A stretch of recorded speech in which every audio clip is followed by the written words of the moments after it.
माझ्या भाग्याचं माझ्या सौख्याचं लीन सोन्याचं माझं कुंकू रोज पूजिते रोज जपिते लाख मोलाचं माझं कुंकू हा हा हा कुंकू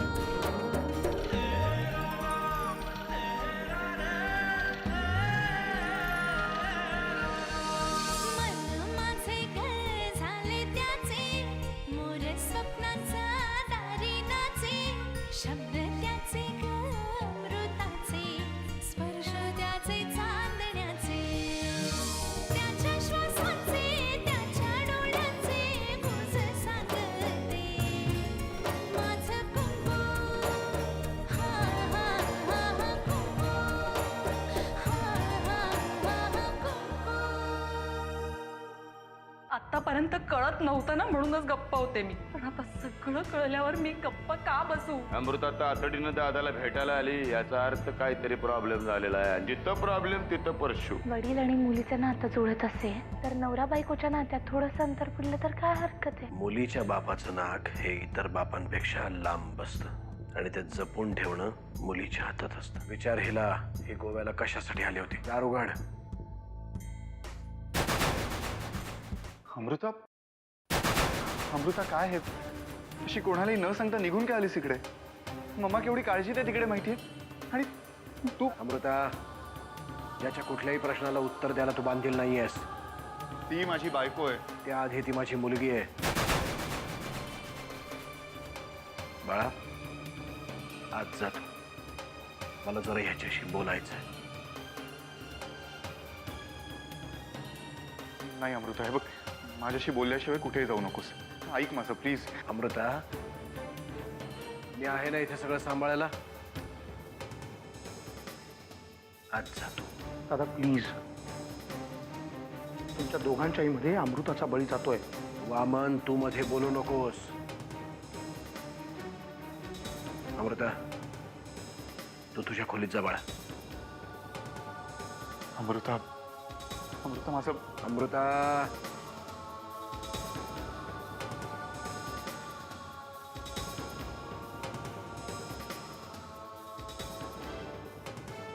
दादा अरे प्लीज.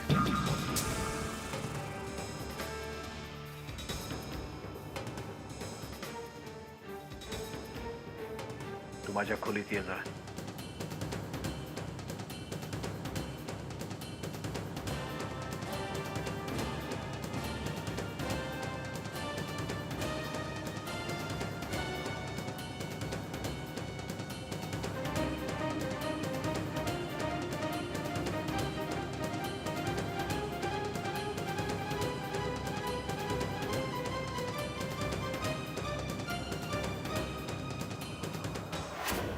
इथे कुठल्याही प्रकारचं स्पष्टीकरण द्यायला किंवा जाब विचारायला तुला थांबवलेलं नाही. तुला इथे थांबवले ते हे सांगायला की तुझ्यामध्ये आणि अमृतामध्ये जे काही संबंध होते ते विसर आता आणि निघ. अमृता आता तुमची मुलगी नाही तर माझी बायको आहे. कुठल्या तरी खेड्यातल्या देवळात भातुकलीचा मांडलेला खेळ लग्न असू शकत नाही. तुम्ही ज्याला भातुकलीचा खेळ म्हणताय ना, त्या भातुकलीच्या खेळाचं सर्टिफिकेट आहे माझ्याकडे. तू इथून घरी पोचायच्या आत शासन दरबारी जे काही पुरावे आहेत ते त्या रजिस्टर मधूनच नाही तर तिथे उपस्थित असलेल्या प्रत्येक माणसाच्या मेंदूतून नष्ट करीन मी. त्यामुळे शांतपणे इथून निघ आता. धमक्या मलाही देता येतात. धमकी देत नाहीये, कृतीवरच विश्वास आहे माझा. या खोलीत मारून टाकलं ना तुला तर शेजारच्या खोलीत पत्ता पण लागणार नाही त्याचा. निघ. मला एकदा अमृताचं म्हणणं ऐकायचंय. आजपासून असं समज की ती मुखी बहिरी आहे. तिला काही म्हणायचं नाही, काही बोलायचं नाहीये. मी जे सांगेन तेच तिचं म्हणणं आहे. आणि मी तिला सांगेन की काल आर्यन सरतापे मेला. मीही गप्प बसणार नाही. नकोच बसूस गप्प.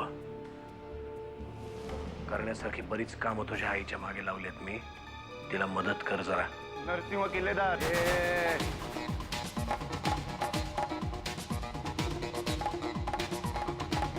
माझ्या घरात उभं राहून माझ्यावर आवाज चढवायचा नाही, नाहीतर तुमच्या या पोकळ धमक्यांना मी घाबरत नाही.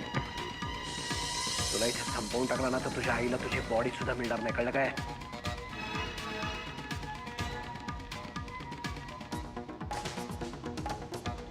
त्यामुळे माझं डोकं बिथरायच्या आत निघितून एकदा अमृताला निघ.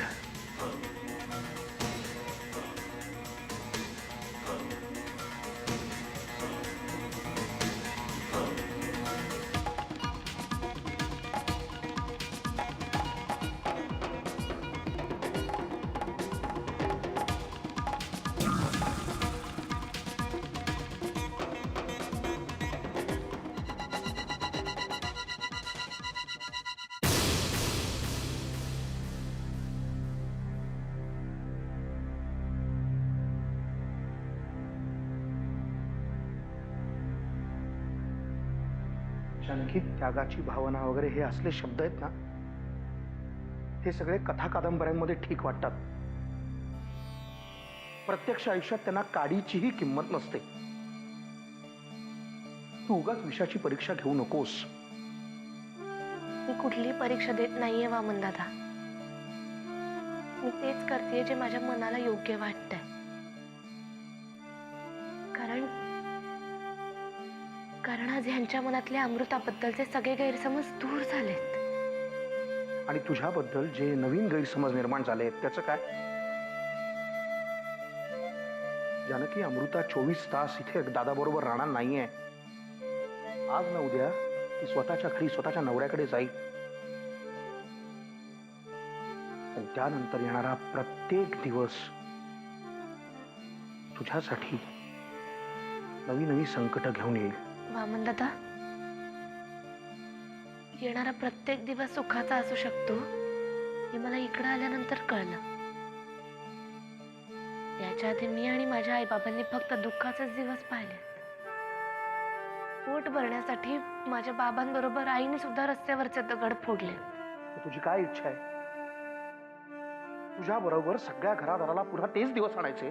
माझ्या नशिबात तसं असेल तर तसंच होईल.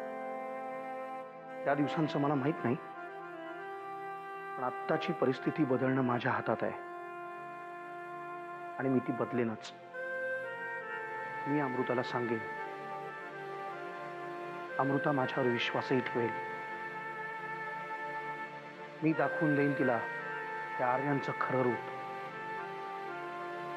वामन काका, मला कोणीही कोणाबद्दलही काहीही सांगण्याची गरज नाहीये. माझं प्रत्येकाबद्दल जे मत झालंय ते मी स्वतः केलंय. तो आता सांगण्यावरून नाही.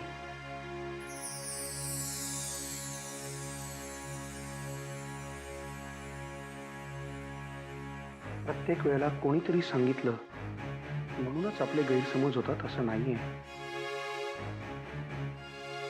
कित्येक वेळेला परिस्थिती सुद्धा आपल्याला चुकीचा विचार करायला भाग पाडते अमृता. हो, पण ती परिस्थिती ज्या माणसांमुळे निर्माण झाली त्यांना कसं माफ करू? मला बाकीच्या माणसांचं माहित नाही, पण मी जानकीबद्दल नक्की सांगू शकतो. जानकी निर्दोष आहे आणि आर्यन नालायक आहे, एवढंच मला माहिती आहे. मलाही फक्त एवढंच माहिती आहे की माझ्या आई इतकाच विश्वास मी हिच्यावर ठेवला होता आणि माझ्या बाबांपेक्षाही जास्त विश्वास मी आर्यनवर ठेवला होता, पण दोघांच्याही बाबतीत मी मातीच खाल्ली.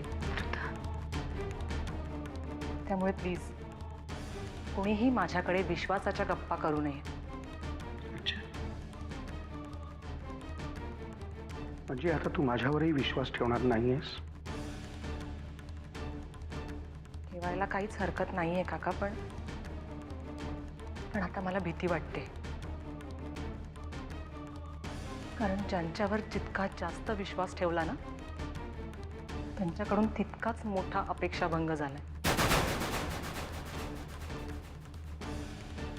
तुझ्याही बाबतीत तेच झालं तर काय करू मी? त्यामुळे प्लीज काका, तू अशा कुठल्याही माणसाची बाजू घेऊन बोलू नकोस ज्याचा मला तिटकार आहे. अमृता, तू माझ्यावरून वामन दादांना बोलू नकोस. नशीब समज तू इतक्या खालच्या थराला जाऊन वागून सुद्धा मी अजून तुझा कुठलाही अपमान केलेला नाहीये. माझ्या बाबांनी तुला माझ्या आईची जागा दिली आहे. ज्या करंड्यातून ती बाबांच्या नावाचं कुंकू लावायची त्याच करंड्यावर आता तुझा हक्क आहे या गोष्टीची लाज वाटते आता मला.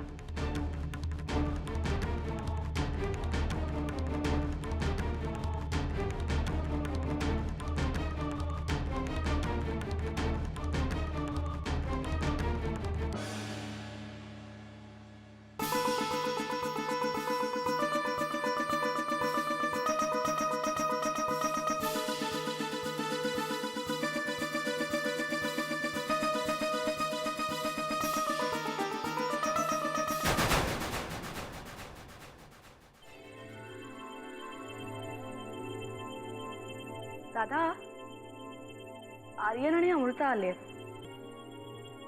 नक्की बाहेर काय झालं असेल ग? मला नाही माहित. अगं मग जा, जाऊन बघ ना बाहेर काय झालंय ते. जा, तू जाऊन बघ ना. मी कशाला जाऊ?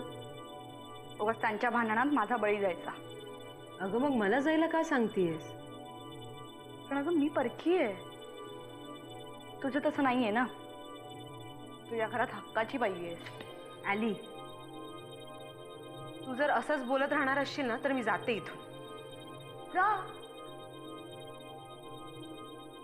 कोणी अडवलंय तुला? आणि तसंही ज्यांनी तुला अडवलंय ना त्यांना जाऊन एकदा सांग मी जाते म्हणून. तुझ्याशी बोलण्यात काहीही अर्थ नाही. तोंडाला येईल ते बोलत असतेस.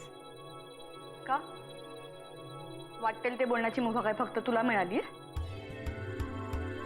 आधी खऱ्याच्या चाव्या मिळवल्यास आणि आता काय फक्त कपाळाला कुंकू लावायचं शिल्लक ठेवले. आली,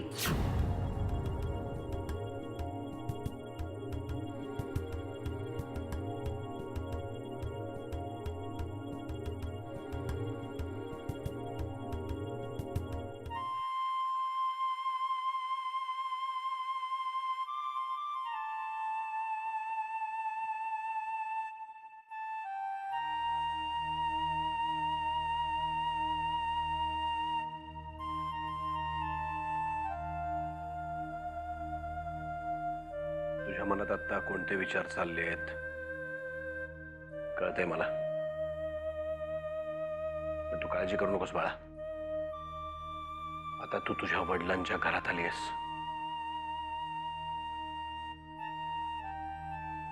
तुझे वडील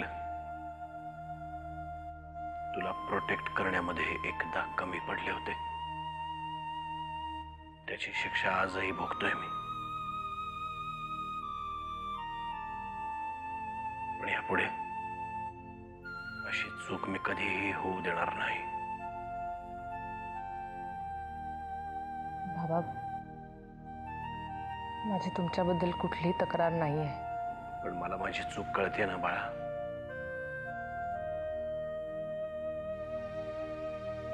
तू आता इथेच राहायचंयस, तुझ्या वडिलांच्या घरात.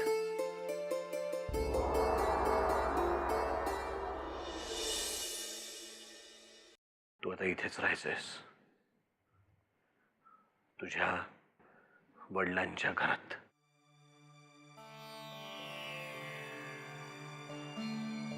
म्हणजे आणि आर्यन, तुम्ही बोललात ना आता आर्यनशी? बोललो मी त्याच्याशी आणि सगळं त्याला नीट समजावून सांगितलं. नीट समजावून सांगितलं म्हणजे? म्हणजे हेच की आतापर्यंत जे घडलं ते एक स्वप्न होतं असं समजून अमृताला विसरून जा. काय? अहो पण बाबा, त्यानं तुला जे दुःख दिलंय त्या मानानं कमीच बोललो मी त्याला. बाबा मला असं वाटतं की या विषयावर आपण सगळ्यांनी शांतपणे बसून एकदम सगळ्यांनी नाही, फक्त तू आणि मी. इथून पुढे या घरातल्या कोणाशीही आपला संबंध नसेल. जे काही बोलायचं आहे ते तू आणि मी दोघंच बोलू. बाबा माझं लग्न झालंय आर्यनशी. लग्न कुठल्या तरी देवळात मांडलेला तो एक साधा खेळ होता. आर्यनसाठी कदाचित तो खेळ असेलही, पण माझं काय?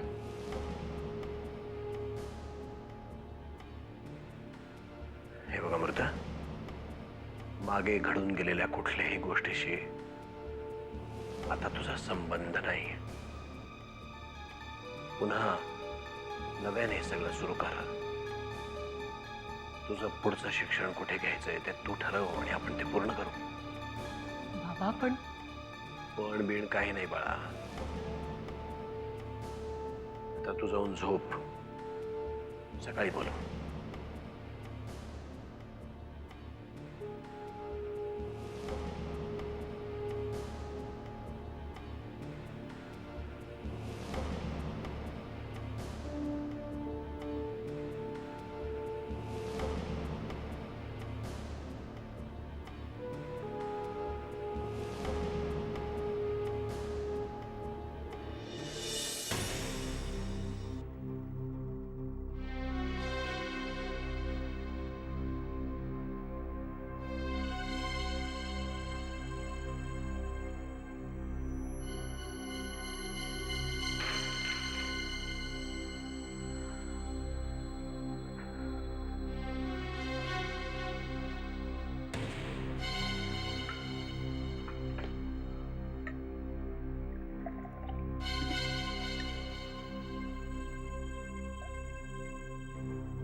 काय रे, तू कधी आलास? आणि अमृता कुठे? आर्यन, मी तुझ्याशी बोलते. अमृता कुठे?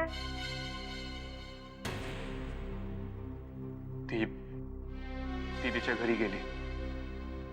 म्हणजे बहुधा जानकीला भेटायला गेली होती. आपलं बोलणं झाल्यावर मीही तिथे गेलो. ते नरसिंहाशी माझा वाद झाला. त्याने अमृताला परत पाठवण्यास नकार दिलाय. नकार दिला? आणि अमृताने हे ऐकून घेतलं? मला नाही माहित मम्मा तिथे नक्की काय झालंय. अरे पण तू तिला न घेता आलास कसा?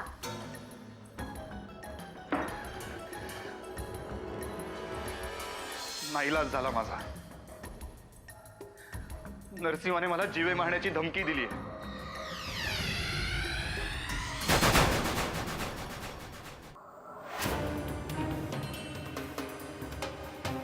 म्हणजे माणसांचा जीव घ्यायची खुमखुमी अजून गेली नाहीये त्याची. बस आर्यन, आता मी संपले तरी चालेल, पण या नरसिंहाला मी सोडणार नाही. जनाला फोन लाव. जना काकाला फोन करायची काही गरज नाहीये. नरसिंहाचा जीवच घ्यायचा असतं ना तर तो मीही घेऊ शकतो सहज. पण मम्मा, आता आपले हात दगडाखाली आहेत. पण गुन्हा त्याने केलाय. अमृता आता तुझी बायको आहे, त्याची मुलगी नाहीये. पण अमृताचीच परत यायची इच्छा नसेल तर? डोकं फिरल्यासारखं बोलू नकोस आर्यन. बरोबरच बोलतोय मी.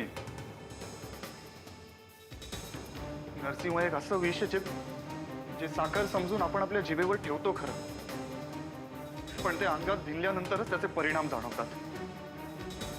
हे बघ, अमृताच्या बाबतीतही असंच झालं असणार. डोळ्यात थेंबभर पाणी आणून अमृताशी गोड गोड बोलला असेल, इमोशनल ब्लॅकमेल केलं असेल त्याला. म्हणजे तुला असं म्हणायचं की अमृता परत कधीच येणार नाही? ते मी नाही सांगू शकत मामा. पण त्या नरसिंहाने आपली चांगलीच कोंडी केली.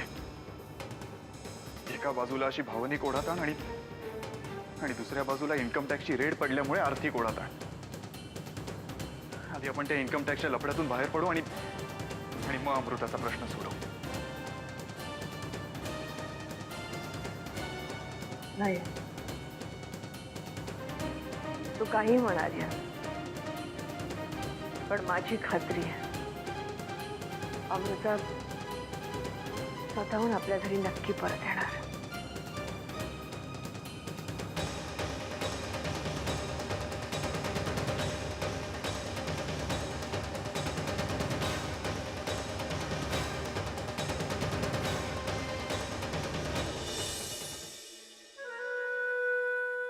माझा संसार मोडकळीला आलाय तेव्हा,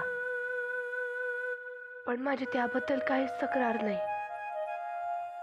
फक्त ज्यासाठी मी माझा संसार पणाला लावलाय ते ह्यांच्यातलं आणि अमृतातलं नातं तेवढं आता घट्ट जुळू दे तेव्हा.